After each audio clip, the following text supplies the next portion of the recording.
नमस्कार, मैं हूं मनोज मानस। उत्तर प्रदेश की खबरों में आपका स्वागत है और अब खबरें विस्तार से। लखनऊ से अहम खबर है, जहां 2 लाइन हाजिर इंस्पेक्टर की जगह नई तैनाती दी गई है। अलीगंज और इटौंजा के एसएचओ हुए थे लाइन हाजिर। सीपी पीआरओ ध्रुव कुमार बनाए गए अलीगंज के इंस्पेक्टर। वहीं दुबग्गा के एएसएचओ सोबरन सिंह को इटौंजा का प्रभार मिला है। दुबग्गा के एसएचओ सोबरन सिंह को इटौंजा का प्रभार मिला है। लखनऊ से इस वक्त की अहम खबर, 2 लाइन हाजिर इंस्पेक्टर की जगह तैनाती मिली है। नई तैनाती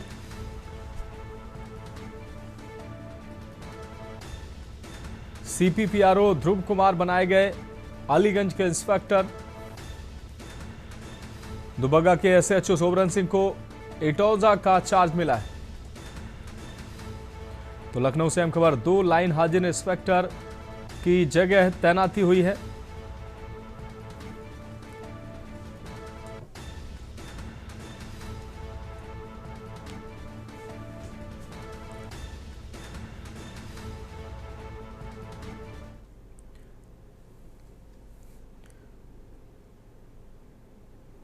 अब बढ़ेंगे अगली खबर की ओर। कानपुर से अहम खबर है, आपको बता दें बिल्हौर में सांड का आतंक देखने को मिला है। आपको 2 दिन में 2 हमले हुए हैं।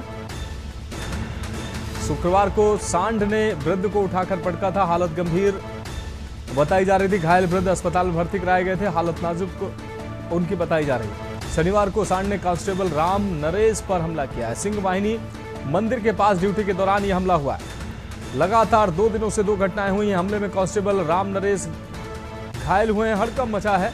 आवारा पशुओं पर कार्रवाई की अब मांग तेज हुई है।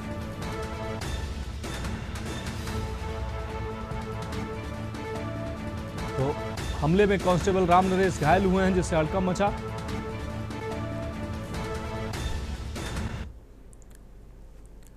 अब बढ़ेंगे अगली खबर की ओर। सीतापुर से अहम खबर, एक बार फिर रिश्ते हुए शर्मसार। 5 वर्षीय बच्ची के साथ दुष्कर्म का मामला सामने आया है। चाचा भतीजी का रिश्ता शर्मसार हुआ है। वेर खिलाने के बहाने चाचा ने मासूम भतीजी को हवस का शिकार बनाया है। गंभीर हालत में घर पहुंची मासूम ने आप बीती सुनाई है। आनंद फानन में बच्ची को लेकर अस्पताल पहुंचे परिजन। परिजनों की तहरीर पर पुलिस ने दर्ज किया मुकदमा। परिजनों ने पुलिस पर लगाया मिलीभगत का आरोप। पुलिस द्वारा उचित कार्रवाई न करने से परिजनों में रोष। कोतवाली देहात क्षेत्र का है ये नाबालिग से दुष्कर्म का मामला।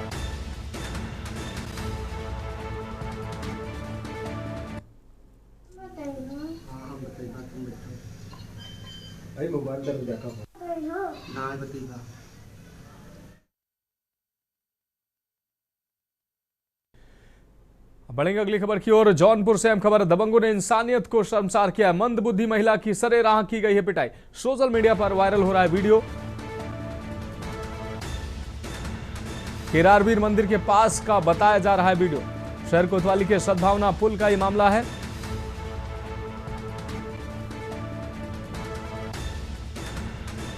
केरारवीर मंदिर के पास का बताया जा रहा वीडियो। जौनपुर से अहम खबर, दबंगों ने इंसानियत को शर्मसार किया है।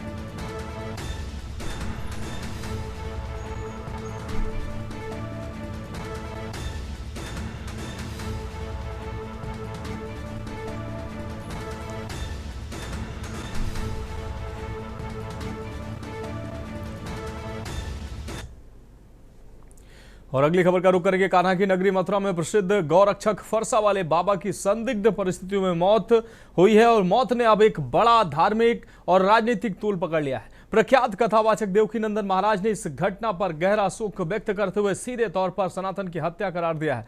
देवकीनंदन महाराज ने पुलिस और स्थानीय प्रशासन की कार्यप्रणाली पर कड़े सवाल खड़े किए हैं। आपको बता दें, उन्होंने कहा यदि गौरक्षकों को क्षेत्र में हो रही गौतस्करी और गौहत्या की जानकारी मिल जाती है तो स्थानीय पुलिस और प्रशासन को इसकी खबर क्यों नहीं होती है। महाराज ने इस बात पर भी जोर दिया कि जब देश की राष्ट्रपति मथुरा प्रवास पर थी तब ऐसी दुस्साहसिक घटना का होना प्रशासन की सुरक्षा व्यवस्था के लिए खुली चुनौती है। आज जिस तरीके से बहुत बड़ी घटना घटी है मथुरा में, जो गौ रक्षक थे चंद्रशेखर बाबा, फरसा वाले बाबा, आज जैसा मुझे बताया गया है गौ तस्करों ने उनकी हत्या कर दी। ये दुख है। कुछ दिन पहले गोवर्धन में गौ हत्या की बात सुनी थी, फिर कुछ दिन पूर्व वृंदावन के आसपास गौ हत्या की बात सुनी थी। आज फिर से यही घटना सुनने को मिली और आज तो गौ रक्षक बाबा को मार ही दिया गया। अब ये घटना है कि सोची समझी हत्या है, इसकी जांच होनी चाहिए। अब बढ़ेंगे अगली खबर की ओर। खबर गाजीपुर से है, जहां मोहम्मदाबाद ईदगाह से समाजवादी पार्टी के सांसद अफजाल अंसारी, मोहम्मदाबाद विधायक के शोएब अंसारी और मऊ विधायक अब्बास अंसारी सहित बड़ी संख्या में मुस्लिम समाज के लोगों ने ईद की नमाज अदा की। इस दौरान सपा सांसद अफजाल अंसारी ने बड़ा बयान देते हुए कहा कि ट्रंप की दादागिरी के आगे देश के रहनुमा झुके हैं, इसलिए हम भी ईद की खुशियां नहीं मना रहे हैं। डोनाल्ड ट्रंप और बेंजामिन नेतन्याहू पर निशाना साधते हुए उन्होंने दावा किया कि ईरान युद्ध दोनों नेताओं की सत्ता पतन का कारण बनेगा। साथ ही भारत की विदेश नीति पर भी सवाल उठाए उन्होंने।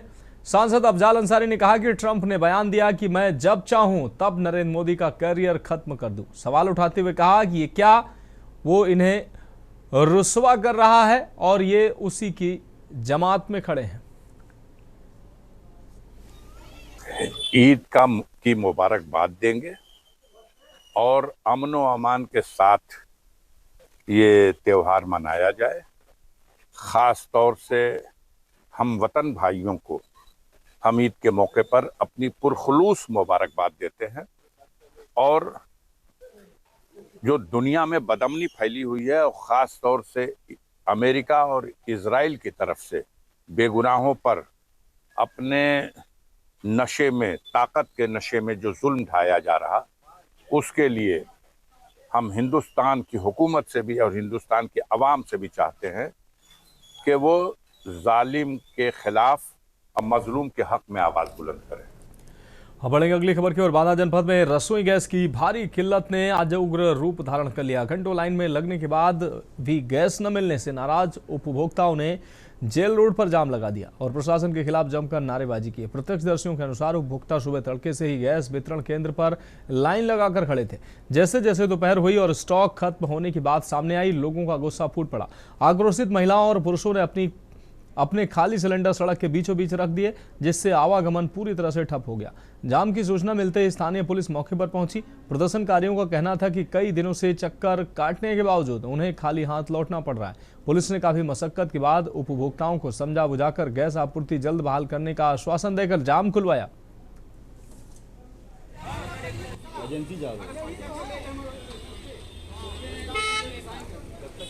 जाते हैं तो बाद 2 बजे लौट जाते हैं खाली यहाँ। एक हफ्ते बाद यही कर रहे हैं, कोई गैस नहीं आई। क्यों नहीं मिल रही गैस? आप गाड़ी नहीं आई। गाड़ी नहीं आई। अच्छा, तो अभी कोई अधिकारी आया है? हाँ, चार आए थे, उन्होंने बोला से बात की, आए हैं, बोल रहे हैं सब नंबर डाल रहे हैं, कल गैस। जिस तरीके से आप देख रहे हैं कि एक तरफ सरकार द्वारा और शासन प्रशासन द्वारा लगातार जनता से ये कहा जा रहा है कि गैस की कोई भी कमी नहीं, कोई भी किल्लत नहीं है। इसके बावजूद अभी आपने देखा कि किस तरीके से जेल रोड पे सैकड़ों की तादाद में लोग गैस के लिए लाइन लगाए हुए थे।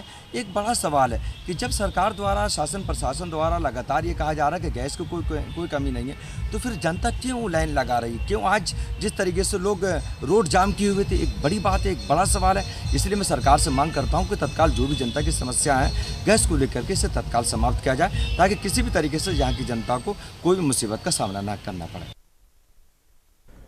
बढ़ेंगे अगली खबर की ओर। खबर फर्रुखाबाद से है, जहां एसपी आरती सिंह ने मिशन शक्ति अभियान फेज 5 के द्वितीय चरण का शुभारंभ किया। उन्होंने बताया कि बालिकाओं, महिलाओं को सशक्त बनाकर लैंगिक अपराध से जागरूक बनाने के लिए सतत प्रयास जारी है।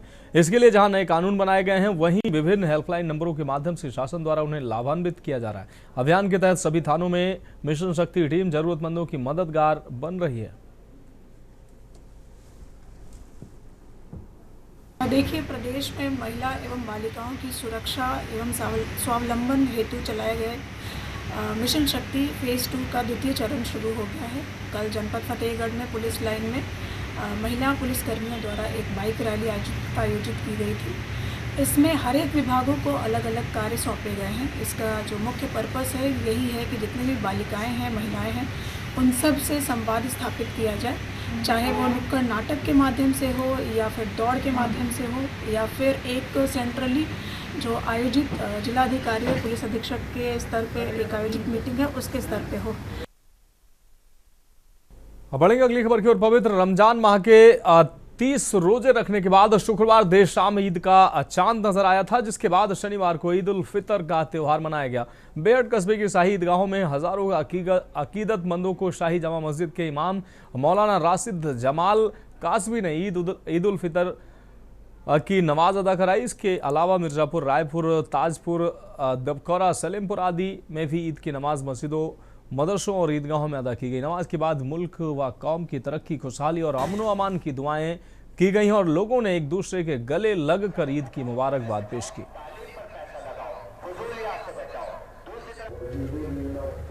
आने वाला जो है ईद का त्यौहार आज देश भर में हर्षोल्लास के साथ मनाया जा रहा है। ईद की नमाज को लेकर जो है लोगों में खासा उत्साह देखा जा रहा है और अकीदत के साथ जो है ईद की नमाज अदा की गई है।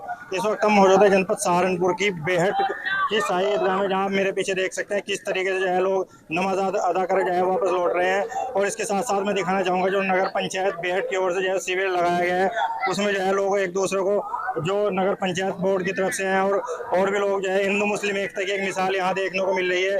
यहाँ काफ़ी संख्या में जो मुस्लिम समाज के लोगों को हिंदू समाज के लोग जो है वो बधाई देने के लिए आए हैं। आइए हम बात करते हैं। सर क्या नाम है आपका? अनिल सिंघल। क्या कहना चाहेंगे सर, ईद का दिन है और 140 करोड़ देशवासियों की हमारी एकता और अखंडता को हम अपने दिलों में बसा करके त्योहारों पर खुशियां बांटने का काम करते हैं। और भी लोग यहाँ मौजूद हैं, सभासद हैं नगर पंचायत बेहट के, क्या कहना चाहेंगे ईद के? हम चाहते हैं कि हमारे देश में हमारे यहाँ अमन बना रहे और आज जो त्योहार है और रल मिल के हम सभी लोग मनावें और शांति का संदेश दें। सभी लोग जो है आपस में भाईचारा बना रहे और हमारे यहाँ मिसाल रही है बेहट की कि यहाँ आपस में हम त्योहार, चाहे हिंदू मुस्लिम कोई भी त्योहार हो, उसको रल मिल करके हम मनाने का प्रयास करते हैं और ये चाहते हैं कि जुगतु त्योहार बने रहे और आपस में हमारा भाईचारा बना रहे। जिला पंचायत सदस्य अंसार गौतम जी मौजूद हैं, उनसे बात करें। क्या कहना चाहेंगे ईद का दिन है? देखिए, अमन और भाईचारे के इस त्योहार पर मैं सबको मुबारकबाद पेश करता हूँ। ये देश तरक्की की तरफ चले, हिंदू मुस्लिम एकता इस देश में बनी रहे, इसी के साथ बहुत बहुत मुबारक है आप सबको। बिल्कुल, नगर पंचायत बेहट के चेयरमैन अब्दुल रहमान सालू भैया भी जो है शिविर में पहुंचे, उनकी तरफ से शिविर लगाया गया है, लोगों को ईद की मुबारकबाद दी जा रही है। चेयरमैन साहब क्या कहना चाहेंगे? मैं सभी देशवासियों से अपील करना चाहूँगा, सबसे पहले तो ईद की दिली मुबारकबाद देना चाहूँगा, नवरात्रि की हार्दिक शुभकामनाएं देना चाहूँगा। उसके साथ साथ मैं सभी से अपील करूँगा कि सभी इस त्यौहार को बहुत खुशी से मनाएं और एक दूसरे के साथ मिलकर मनाएं। बिल्कुल, जैसा इन्होंने बताया कि ये मोहब्बत नगर बताया जाता है और उसकी एक मिसाल यहाँ देखने को मिल रही है। ईदगाह के मैदान में जो शिविर नगर पंचायत की ओर से लगाया गया है, उसमें जहाँ ईद की मुबारकबाद दी जा रही है, उसके साथ साथ जो है चैत्र नवरात्र की भी जो है मुबारकबाद लोगों को दी जा रही है। आप मेरे पीछे देख सकते हैं किस तरीके से लोग जो है भारी संख्या में ईद की नमाज अदा करने आए हैं और एक दूसरे से मिलकर ईद की बधाई दे रहे हैं और साथ साथ एक दूसरे के घर सिर भिजवा कर जो है अपनी खुशी का इजहार कर रहे हैं। अपने सहयोगी के साथ शेख परवेज आलम, के न्यूज इंडिया, बेहट, सहारनपुर। अब रुक करेंगे अगली अहम खबर का। शिक्षा के नाम पर फर्जीवाड़ा करने वाले सिंडिकेट के खिलाफ मेरठ पुलिस ने एक बड़ी सफलता हासिल की है। वरिष्ठ पुलिस अधीक्षक मेरठ के निर्देश पर चलाए जा रहे विशेष अभियान के तहत थाना मवाना पुलिस ने नकली एनसीईआरटी किताबों के काले कारोबार का भांडाफोड़ करते हुए 3 शातिर अभियुक्तों को गिरफ्तार किया है। पुलिस ने मुखबिर की सूचना पर घेराबंदी कर एक वैगनार कार और एक टाटा वाहन को रोका है। शुरुआती जांच में वाहनों से करीब 2000 नकली एनसीईआरटी किताबें बरामद हुई। जब पुलिस ने कड़ाई से पूछताछ की तो आरोपियों की निशानदेही पर एक गोदाम पर छापा मारा गया, जहां से 11000 और नकली किताबें बरामद की गई हैं। पुलिस ने अब तक कुल 13000 नकली एनसीईआरटी बुक बरामद किए। थाना पुलिस बवाना द्वारा ग्राम कूड़ी कमालपुर नहर पुल पर वाहन चेकिंग की जा रही थी। दौरान चेकिंग एक वैगनार व एक टाटा एस गाड़ी को रोका और गाड़ी में बैठे व्यक्तियों से गाड़ी में लदे सामान के बारे में पूछा तो 3 व्यक्ति राहुल यादव, राहुल व बाबर ने बताया कि इसमें एनसीईआरटी की कक्षा 1 से 12 तक की नकली किताबें हैं, जिस पर तीनों को हिरासत में लेकर विस्तृत पूछताछ की गई। खबरों में वक्त एक ब्रेक का है, जल्द हाजिर होंगे।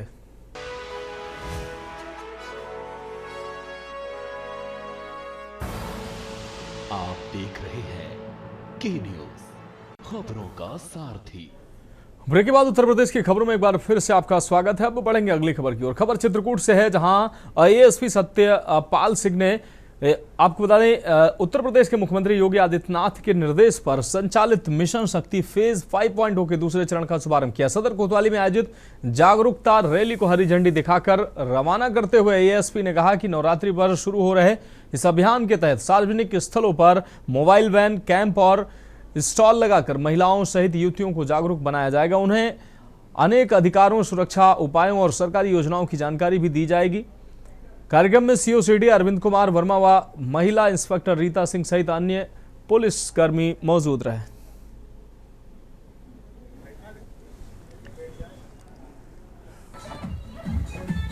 के उपलक्ष्य में मिशन शक्ति के कार्यक्रम प्रारंभ हो गए हैं और ये आज बाइक रैली है। ये सभी महिलाएं इसमें रैली में शामिल हैं। यहाँ से पुलिस लाइन तक ये रैली जाएगी। इसके अलावा जो बाकी कार्यक्रम है जो अन्य थानों के हैं भी चालू हैं और यहाँ की महिलाएं भी अपनी अपनी बीट में जाके सभी जो महिलाएं हैं उन्हें सरकारी योजनाओं के बारे में गाइड करेगी और सुरक्षा संबंधी और कानून संबंधी उन्हें अपने अधिकारों के बारे में जानकारी देगी। अगली खबर का रुख करेंगे। खबर कानपुर से है, जहां कानपुर पुलिस ने एक ऐसे साथी ठग को गिरफ्तार किया है जिसने पुलिस को ही 24 घंटों तक गुमराह किया और पुलिस को बताया कि उसके साथ 38 लाख की लूट हो गई है। यह पूरी घटना किसी फिल्मी एंगल से कम नहीं है। फिलहाल कानपुर की पुलिस को चकमा देने वाले आरोपी अंतिम सोनी को गिरफ्तार कर लिया गया और पुलिस ने जिस धारा में लूट का मुकदमा आरोपी को पकड़ने के लिए लिखा था, अब उसी मुकदमे में आरोपी को जेल भेज दिया है। डीसीपी सेंट्रल अतुल कुमार श्रीवास्तव ने पूरी घटना का खुलासा करते हुए कहा कि मेरठ के निवासी अंतिम सोनी ने पुलिस को सूचना दी थी कि उनके साथ अफीम कोठी चौराहे के पास लूट हो गई है, जिसमें 30 लाख रुपए कैश और 8 लाख रुपए का सोने का जेवर रखा था। पुलिस ने तत्काल मुकदमा दर्ज करते हुए जांच शुरू की। घटना की छानबीन की तो पुलिस भी हैरान हो गई। इस मामले में पुलिस कमिश्नरेट की रायपुर व पुलिस सर्विलांस टीम, स्वाट टीम, साइबर टीम ने पूरी घटना का 24 घंटे में ही खुलासा कर दिया। डीसीपी ने बताया कि आरोपी अंतिम सोनी ने कानपुर की एक तलाकशुदा महिला से एक वेबसाइट के माध्यम से उसे जाल में फंसाया और उसी से सगाई करने के लिए कानपुर आया था और अंतिम सोनी ने महिला को दिखाया कि वह 30 लाख रुपए कैश और 8 लाख रुपए के जेवर लेकर आ रहा है, जिसके साथ लूट हो गई। अंतिम सोनी महिला को भी ठगी का शिकार बनाना चाहता था, लेकिन खुद पुलिस का शिकार वो हो गया। फिलहाल कानपुर पुलिस ने आरोपी अंतिम सोनी को गिरफ्तार करके न केवल महिला की जिंदगी बर्बाद होने से बचाई है, बल्कि अंतिम सोनी द्वारा बताए गए हुलिया, जो महिला के 2 पुत्र उनके लुटेरे बताया गया था, उनको भी बचाया। देखिए, कल सुबह करीब 5 बजे सीसामऊ थाने पर एक अंतिम सोनी नाम के व्यक्ति जो मेरठ के रहने वाले हैं, उन्होंने सूचना दी थी कि मेरे साथ लूटपाट की घटना घटित हुई है। जब वो रेलवे स्टेशन से उतर करके और टेम्पो में बैठे थे तो टेम्पो वालों ने उनके साथ लूटपाट की घटना कारित की है, जिसमें उनके पैसे और ज्वेलरी लूट ली गई है और उनको बुरी तरह से मारा पीटा गया है। इस सूचना के आधार पर तत्काल उनको हॉस्पिटल भेजा गया और उनके द्वारा दी गई तहरीर के आधार पर अभियोग पंजीकृत किया गया रायपुरवा थाने पर। ईद के दिन मथुरा जिले के छाता क्षेत्र में गौसेवक बाबा चंद्रशेखर महाराज उर्फ फरसे वाले बाबा की ट्रक से कुचलकर हत्या करने की बात सामने आई है, जिसके बाद माहौल तनावपूर्ण हो गया। मथुरा के थाना कोसी कला क्षेत्र के नवीपुर गांव के पास गौरक्षक संत चंद्रशेखर उर्फ फरसा वाले बाबा की हत्या के विरोध में शुक्रवार तड़के छाता में दिल्ली आगरा हाईवे पर गौरक्षकों ने जाम लगा दिया। जानकारी के मुताबिक घटना सुबह करीब 4 बजे की है। फरसा वाले बाबा एक बाइक पर सवार होकर गौतस्करों का पीछा कर रहे थे, तभी आरोपियों ने उनकी गाड़ी को कुचल दिया, जिससे मौके पर ही उनकी मौत हो गई। स्थानीय पुलिस ने मौके से एक मुस्लिम युवक को पकड़कर पुलिस के हवाले कर दिया था, जबकि 3 आरोपी वारदात के बाद फरार होने में सफल रहे। हत्या की खबर फैलते ही बड़ी संख्या में गौरक्षक और स्थानीय लोगों के साथ गौरक्षकों की भीड़ मौके पर जमा हो गई। लोगों ने हत्या से नाराज होकर हाईवे जाम कर दिया और पुलिस की गाड़ियों पर जमकर पथराव किया, जिसके चलते 4 पुलिसकर्मी घायल हो गए, जिसके बाद पुलिस और प्रशासनिक अधिकारी मौके पर पहुंचे और भीड़ को समझाया। हालात नियंत्रित करने की कोशिश में पुलिस जुट गए। अपडेट सामने आ रही है कि जो ट्रक ड्राइवर था, जो घायल अवस्था में अस्पताल में भर्ती कराया गया था, उसकी भी मौत हो चुकी है। परिजनों को पुलिस ने समझा बुझाकर आपको बता दें अनुयायियों शिष्यों को पुलिस ने समझा बुझाकर अंतिम संस्कार कराया है।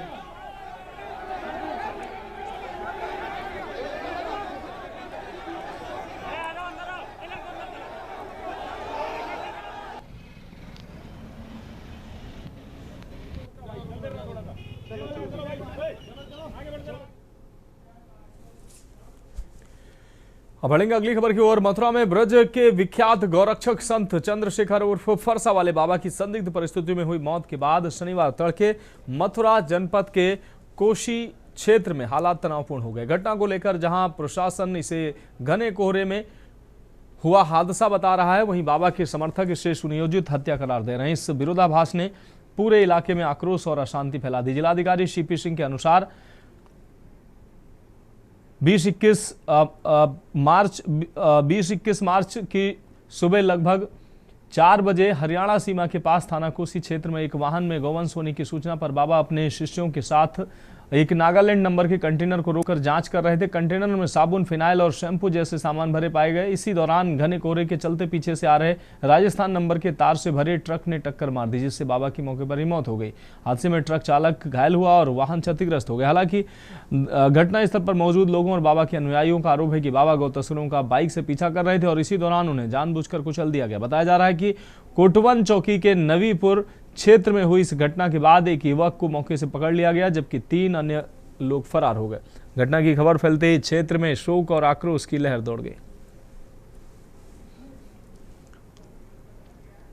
थाना कोसी में कल रात्रि लगभग 3 से 4 के बीच में चंद्रशेखर और फरसा बाबा इनके द्वारा एक वाहन को संदिग्ध मान करके रोका गया था, जिसमें कि कल घना कोहरा होने के कारण पीछे से एक ट्रक जो कि राजस्थान नंबर का था उसके द्वारा आकर इनको हिट किया गया, जिसमें कि इनकी मृत्यु हो गई। जो कंटेनर इनके द्वारा रोका गया था उसमें किराने का सामान पाया गया और जो ट्रक पीछे से आया राजस्थान नंबर का उसमें तार लदे हुए थे। जो ट्रक है उसके चालक और परिचालक दोनों अलवर राजस्थान के रहने वाले हैं और ट्रक दुर्घटनाग्रस्त हुआ और चालक भी चोटिल हुआ है, जो कि उपचाररत है। इसमें गौ तस्करी की किसी प्रकार की कोई बात नहीं आई है। जो कुछ लोग इस घटना को लेकर के इकट्ठे हुए थे उनके द्वारा थाना छाता में जाम लगाया गया व पथराव किया गया। आवश्यक बल प्रयोग करके जाम खुलवा दिया गया है। अग्रिम वैधानिक कार्रवाई की जा रही है। अब बढ़ेंगे अगली खबर की ओर। मथुरा के कोशी कला में ब्रज क्षेत्र के विख्यात गौरक्षक संत चंद्रशेखर, जिन्हें फरसा वाले बाबा के नाम से जाना जाता है, कि कथित तौर पर गौ तस्करों की गाड़ी से कुचलकर हत्या कर दी गई। इस घटना के बाद गुस्साए सैकड़ों गौरक्षकों ने छाता में दिल्ली आगरा हाईवे पर जाम लगा दिया। आपको बता दें कि बाबा समर्थकों का क्या कुछ कहना है, मौके पर पुलिस ने चेतावनी भी जारी की।